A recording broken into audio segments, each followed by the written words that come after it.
ஆண்டவரும் இரட்சகருமாய் இயேசு கிறிஸ்துவின் இனிய நாமத்தினால இந்த நேரத்தில் உங்களை சந்திப்பதிலும் கர்த்தருடைய வார்த்தையை நான் உங்களுக்கு பகிர்ந்து கொடுப்பதிலும் சந்தோஷப்படுகிறேன். தெய்வ பிள்ளைகளை, ஒரு முறை ஒரு ஊழியக்காரரை கடந்து போய் சந்திக்கும்படியாய் பிரயாசத்தோடு கூட நான் அவரை போய் சந்தித்தேன். அந்த ஊழியக்கார இடத்துல அவரை நான் பார்த்தேன். அவரிடத்துல சொன்னேன், பாஸ்டர், எங்கள் வாழ்க்கையில் எங்களுக்கு விரோதமாய் செய்த சில செய்வனைகள், பிள்ளி சூனியங்கள் என்னையும் என்னுடைய குடும்பத்தையும் பாதிக்கிறது. எனக்காக ஜெபிக்கும்படியாக நான் உங்களை தேடி வந்தேன் என்று சொன்னேன். அந்த ஊழியக்காரர் என்னிடத்துல ஒரு வார்த்தையை சொல்லிட்டு தன்னோட வீட்டுக்குள்ளே கடந்து போயிட்டாரு.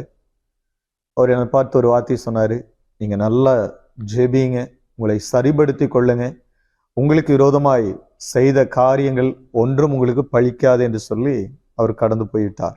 திரும்ப அவர் என்னிடத்துல வந்து எனக்காக ஜெபிப்பார் என்று சொல்லி நான் காத்திருந்த அந்த நேரத்துல அந்த போதகருடைய மனைவி என்னிடத்துல வந்து கேட்டார்கள், உங்களுக்காக ஜெபித்தாரா என்று சொல்லி. இப்ப நான் சொன்னேன், அவர் எனக்காக ஜெபிக்கவில்லை, இந்த ஒரு வார்த்தையை சொல்லி அவர் கடந்து போயிருக்கிறார் என்று சொல்லி. அந்த போதகரம்மா என் இடத்துல சொன்னாங்க, அவ்வளவுதான், நீங்க தாராளமாய் எழுந்து போகலாம் என்று சொல்லி. நான் திரும்ப என்னோட வீட்டுக்கு நான் வரும்போது அவர் சொன்ன அந்த வார்த்தையை நான் சிந்தித்து வந்தேன்.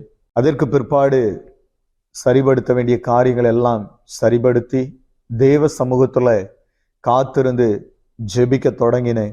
தேவ பிள்ளைகளை, அந்த செய்வனைகளையும் பிள்ளி சூனியங்களையும் தாண்டி அடுத்த ஒரு லெவலுக்குள்ள, அடுத்த கட்டத்துக்குள்ள கடந்து வரும்படியாய் தேவன் கிருபை செய்தார். தேவ பிள்ளைகளை, இன்றைக்கு அநேக விசுவாச பிள்ளைகள் புலம்புகிற ஒரு காரியம், எனக்கு விரோதமாய் செய்வனை செய்திருக்கிறார்கள், எனக்கு விரோதமாய் பிள்ளி சுனியம் செய்திருக்கிறார்கள், எனக்கு விரோதமாய் ஏவி விட்டிருக்கிறார்கள், சரீரம் பலவீனப்படுகிறது, ஆசீர்வாதங்கள் வரவில்லை, வறுமை உண்டாயிருக்கிறது, வேலை இல்லை, ஆரோக்கியம் இல்லை, குடும்பத்துல சமாதானம் இல்லை, சந்தோஷம் இல்லை, கணவன் மனைவிக்குள்ளாய் பிரிவினை உண்டாயிருக்கிறது, பிள்ளைகள் வாழ்க்கையில உயர்ந்து வர முடியவில்லை, பல விதத்திலும் என்னுடைய குடும்பத்துக்கு விரோதமாய் இப்படிப்பட்டதான காரியங்கள் நடக்கிறது என்று சொல்லி அநேக கர்த்தருடைய பிள்ளைகள் புலம்புகிற அனுபவத்தை நாம் பார்க்க முடியும். தேவ பிள்ளைகளை, என்னாகமத்தினுடைய புஸ்தகம் 23வது அதிகாரம் 23வது வசனத்துல ஆண்டவர் சொல்லுகிறார், யாக்கோப்புக்கு விரோதமாய் மந்திரவாதம் இல்லை, இஸ்ரவேலுக்கு விரோதமாய் குறி சொல்லுகிறதும் இல்லை. ஆண்டவரோட பிள்ளைகளுக்கு விரோதமாக என்ன பிழி சுனியங்கள் செய்தாலும், எப்பேற்பட்டதான காரியங்களை சத்துருக்களை ஏவி விட்டாலும் ஒன்றும் உங்களை சேதப்படுத்தாது.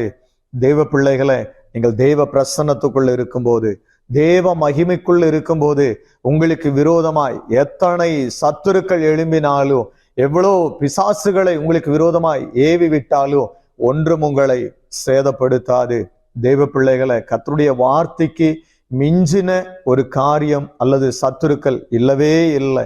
வானத்தையும் பூமியும் உண்டாக்கினவர் உங்களுடைய பட்சத்தில் உங்களுக்கு துணை நிற்கும் போது, நீங்கள் சரிபடுத்த வேண்டிய காரியங்களை சரிபடுத்தி தேவ சமூகத்துல நிற்கும் போது, என் ஆண்டவருடைய கரங்களுக்குள்ளாக, தேவ பிரசன்னத்துக்குள்ளாக உங்களை கர்த்தர் மூடி மறைக்க தேவன் வல்லவராயிருக்கிறார். தேவ பிள்ளைகளை, எங்களுடைய ஊழியத்துல நடந்த ஒரு சின்ன ஒரு சாட்சியை நான் உங்களோடு கூட பகிர்ந்து கொடுக்க விரும்புகிறேன்.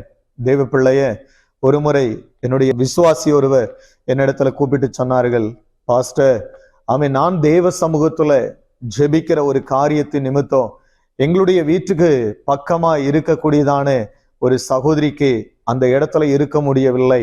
அவர்கள் பயங்கரமா குறி சொல்லி ஆதாயம் உண்டாக்குகிற ஒரு சகோதரி, அநேகர் அந்த சகோதரியை தேடி வருகிறார்கள், குறி கேட்கும்படியாக அவர்களை தேடி வருகிறது உண்டு.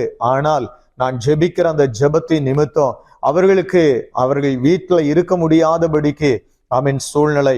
அவர்கள் ஒரு நாள் என்னை தேடி வந்து எனக்கு முன்பாய் நின்று அவர்கள் சவால் விட்டு சொல்லுகிறார்கள், நீ ஜெபிக்கிறதுனால என்னால வீட்டுக்குள் இருக்க முடியவில்லை, ஆதலால் எனக்கு வருகிற வருமானம் குறைந்து போகிறது, அதனால உன்னுடைய கால் மண்ணை எடுத்து உனக்கு விரோதமாய் நான் செய்வனை செய்யும்படியாய் நான் வந்திருக்கிறேன் என்று சொல்லி அவர்கள் எனக்கு விரோதமாக சவால் விட்டார்கள். அந்த நேரத்துல நான் என்னுடைய கால் மண்ணை எடுத்து நான் அவர்களிடத்துல கொடுத்து அனுப்பிவிட்டு அவர்களிடத்துல நான் ஒரு காரியத்தை சொல்லி அனுப்பினேன். பாஸ்டர், கர்த்தர் என்னோடு கூட இருக்கிறார், ஆண்டவர் என்னோடு கூட இருக்கிறார். நீ எனக்கு விரோதமாய் செய்கிற எந்த செய்வனையாய் இருந்தாலும், பிள்ளி சுனியமாய் இருந்தாலும் ஆமீன், ஒன்றும் என்னை பாதிக்காது. ஆமீன், கர்த்தர் இந்த இடத்துல இருந்து உன்னை மாற்றுவார் என்று சொல்லி நான் அவர்களுக்கு சவால் விட்டு சொல்லி இருக்கிறேன் என்று சொன்னார்கள். அந்த சகோதரிக்காக நானும் தேவ சமூகத்துல ஜெபித்தேன். ஆண்டவரே, அவர்களுக்கு விரோதமாய் செய்கிற எந்த காரியங்களும் அது வாய்க்காதே போகட்டும் என்று சொல்லி நான் அவர்களுக்காய் கருத்தாய் ஜெபித்து ஆண்டுடைய வார்த்தையை சொன்னேன். உங்களுக்கு விரோதமாய் எழும்புகிறவர்கள் ஆமீன், ஒரு நாள் உங்களை விட்டு இருக்கிற இடம் தெரியாமல் அவர்கள் வேறொரு இடத்துக்கு இடமாறி போய்விடுவார்கள் என்று சொல்லி கர்த்தருடைய வார்த்தையை சொன்னேன். குறிப்பிட்ட ஒரு நாள் இல்லை, அந்த சௌரி மீண்டும் எனக்கு கூப்பிட்டு சொன்னார்கள், குறிப்பிட்ட நாளுக்கு முன்பாக ஒரு நாள் இரவு நேரத்துல இவர்களுக்கு விரோதமாய் செய்வனை செய்கிறேன், பிள்ளி சுனியம் செய்கிறேன், உன்னை இந்த இடத்திலிருந்து இந்த ஏரியாவிலிருந்து காலி பண்ண வைக்கிறேன் என்று சொல்லி விரோதமாய் எழும்பின அந்த சகோதரி அன்றைக்கு ராத்திரி யாருக்கும் தெரியாமல் தன்னுடைய வீட்டை காலி செய்து அவர்கள் கடந்து போய்விட்டார்கள். தேவ பிள்ளையே, இன்றைக்கு நான் உங்களுக்கு கர்த்தருடைய வார்த்தையை சொல்லுகிறேன். உனக்கு விரோதமாய் உருவாக்கப்படுகிற ஆயுதம் வாய்க்காதே போம் என்று சொல்லி வேதம் சொல்லுகிறது. கர்த்தர் உங்களோடு கூட இருக்கும் போது உங்களுக்கு விரோதமாய் யார் நிற்க முடியும்? எந்த செய்வனை நிற்க முடியும்? எந்த பிள்ளி சுனியம் நிற்க முடியும்? ஒன்றும் உங்களை சேதப்படுத்தாது. உங்களுக்கு விரோதமாய் எழும்புகிற காரியங்கள் அது வாய்க்காதே போகும். தெய்வ பிள்ளைய, காரணம் வானத்தையும் பூமியும் உண்டாக்கின ஒரு சர்வ வல்லமையுள்ள தேவனாய கர்த்தர் உங்களோடு கூட இருக்கிறார். உங்களுக்கு விரோதமாய் எழும்புகிற காரியங்கள் அது வாய்க்காதே போகும். உங்களுடைய பிள்ளைகளுடைய படிப்புக்கு விரோதமாய், பிசினஸுக்கு விரோதமாய், கணவன் மனைவியுடைய சமாதானத்துக்கு விரோதமாய் எழும்புகிற அத்தனை காரியங்களையும் கர்த்தர் மாற்ற வல்லவராய் இருக்கிறார். தெய்வ பிள்ளைகளை, நீங்கள் கர்த்தரோடு இருந்தால் கர்த்தர் உங்களோடு கூட இருப்பார். நீங்கள் சரிபடுத்த வேண்டிய காரியங்கள் எல்லாம் சரிபடுத்தி கர்த்தருடைய சமூகத்தை சார்ந்து நில்லுங்க. கர்த்தர் எல்லா காரியங்களிலிருந்தும் உங்களை தப்புவித்து பாதுகாத்து மீண்டும் உங்களை அடுத்த ஒரு ஸ்தானத்துல உயர்த்த கர்த்தர் வல்லவராயிருக்கிறார். இந்த நேரத்துல நான் உங்களுக்கு ஜெபிக்க விரும்புகிறேன். கர்த்தருடைய வார்த்தையை விசுவாசிப்பீர்களானால் ஆமென், என்னோடு கூட சேர்ந்து ஜெபியுங்கள். கர்த்தர் உங்களை ஆசீர்வதிப்பார். பிதாவானவரே, இன்றைய தினம் கர்த்தருடைய வார்த்தையை பகிர்ந்து கொடுத்திருக்கிற ஆண்டவரே, கர்த்தருடைய வார்த்தை வல்லமை உள்ளதா இருக்கிறபடியினால உங்க பிள்ளைகளுக்கு விரோதமாய் ஆண்டவர் இருக்கிற எல்லா செய்வனைகளும், பிள்ளி சூனியங்களும், சகல சாபத்தின் கட்டுகளும் நாசரனா இயேசுவின் நாமத்தினால சகலமும் வாய்க்காதே போவதாக. ஆண்டவரே, தம்முடைய பிள்ளைகள் எதை நினைத்து பாரப்படுகிறார்களோ, எதை நினைத்து கண்ணீரோடு கூட ஜெபித்து கொண்டு இருக்கிறாங்களோ, அந்த காரியத்துல ஒரு பெரிய ஒரு விடுதலை, ஒரு மாற்றம் சம்பவிக்கட்டும். ஆண்டவரே, உடைந்து போன அந்த குடும்பம் மீண்டும் கட்டி எழுப்பப்படுவதாக. தகர்ந்து போன அந்த பிசினஸ் மீண்டும் கட்டி எழுப்பப்படுவதாக.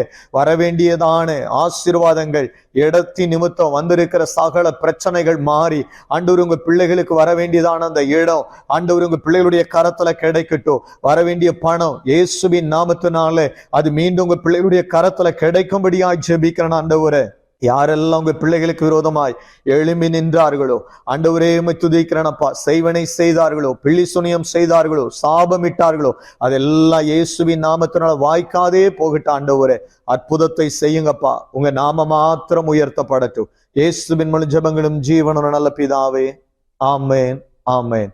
கர்த்தர் இந்த வார்த்தைகளை கொண்டு நிறைவாய் உங்களை ஆசீர்வதிப்பாராக. Praise the Lord.